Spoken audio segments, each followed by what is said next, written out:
Yeah, hi there. These comments are for, I'm going to just use the last four digits of your student number, 2861, and I am your English 104 instructor here at California State University, San Bernardino. So I hope you're having a great day. I just read your second essay, so I want to talk about it right now. So, overall, I think introduction was pretty good, didn't lose many points. You had a thesis statement. You did well with part one. I think you answered the question in part three and so on. The problem is you did have some language use issues in there, particularly with your verb tenses and moving from present to past tense, but there's another issue even bigger than that. Is part two of the assignment. You really did not do that. Did you notice when you turned in your paper that your essay was only really a little bit more than 2 pages? Did you wonder that why it wasn't 3 or 4 pages? Because the assignment was 3 or 4 pages, and the reason your essay was not at least 3 full pages is you didn't really do the second part of the assignment. The second part of the assignment is when you communicate what you believe to be a hidden message. You really didn't do that, right? Maybe you attempted to do it where you say, in other words, in page 2, you say, Mr. Durf uses a booger, which is a special and strange fad style, as an example. But that's just really stating what his theory is, right?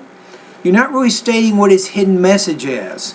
And that's where you really lost a lot of your points. So how does it sound to answer the second part of the writing project, right? What would it sound like if you did?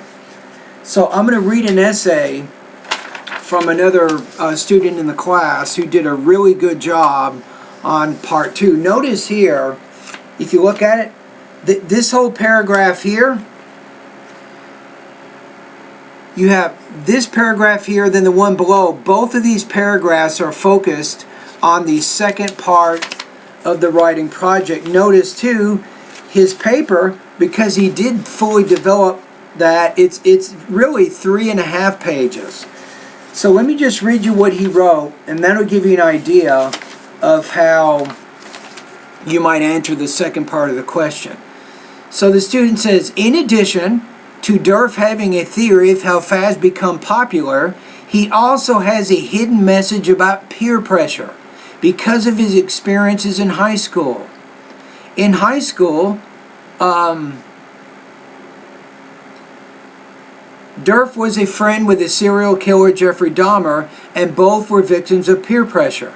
In a comment that Durf wrote, my friend Dahmer, Durf quoted, "This was 1976, but you never narsed on a classmate."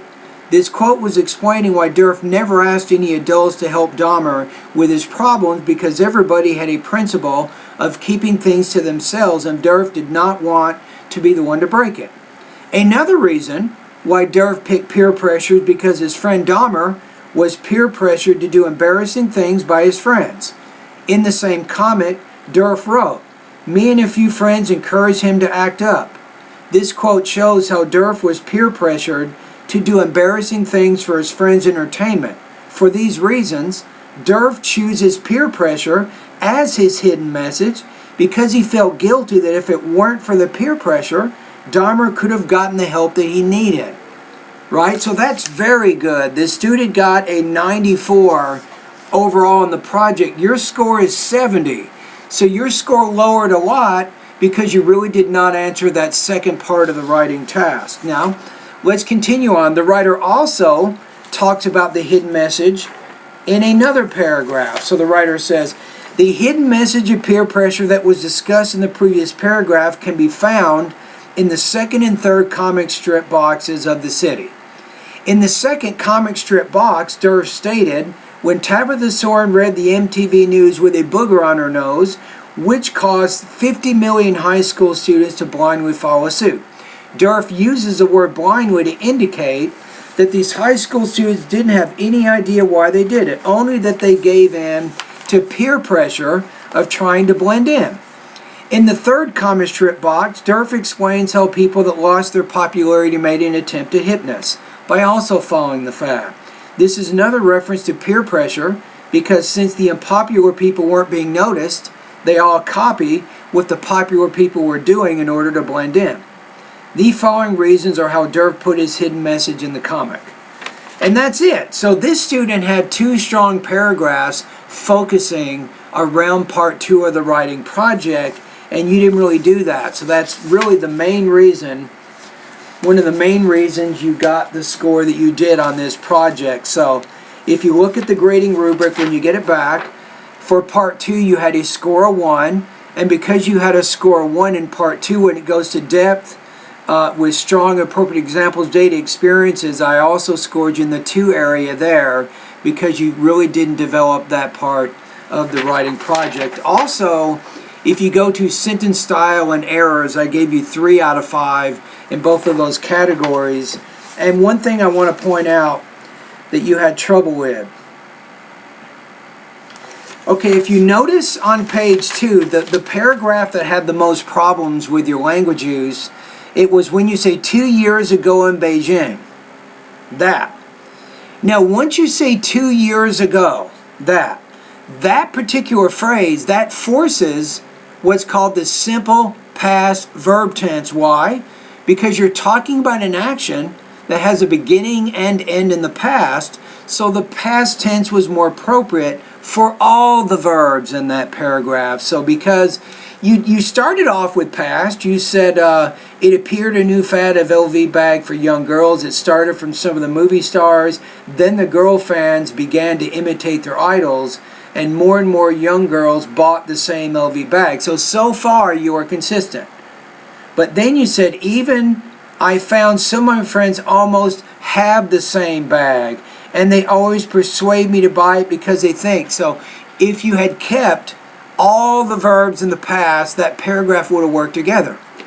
Now remember, in order to make a paragraph connect and be unified, obviously you want to have a good topic sentence, and you want to have relevant supporting details, which you did, but you also want to be consistent in both your point of view and your verb tenses, and these are 2 additional ways of making the paragraph unified. So the kinds of language use choices that you make, for example, determining whether or not to use present or past tense verbs, making the right language choices, it makes the paragraph cohere better. It connects better. That's kind of what you want to think about. All right, so what do? On the next project, you really need to get a strong score on this thing. This is 30 percentage points. For you, please come by my office. Make an outline of what you want to do with the project. Let me take a look at it. I will give you some feedback, right? And then write the paper. Get it written long before it's due. Come by my office. You can take a page out of the essay. I'll help you correct it. I'll tell you what some of your problems are. Then you can use the corrections to do on the one page. Then you can apply that to the other pages and try to make additional corrections to further move your paper forward, right? So I think you need some help because your first paper you didn't pass, and you really did not pass on the second paper. So you want to make sure that you can really do a strong performance on our final project. All right, anyway, thank you for completing this writing project, and I will see you in class.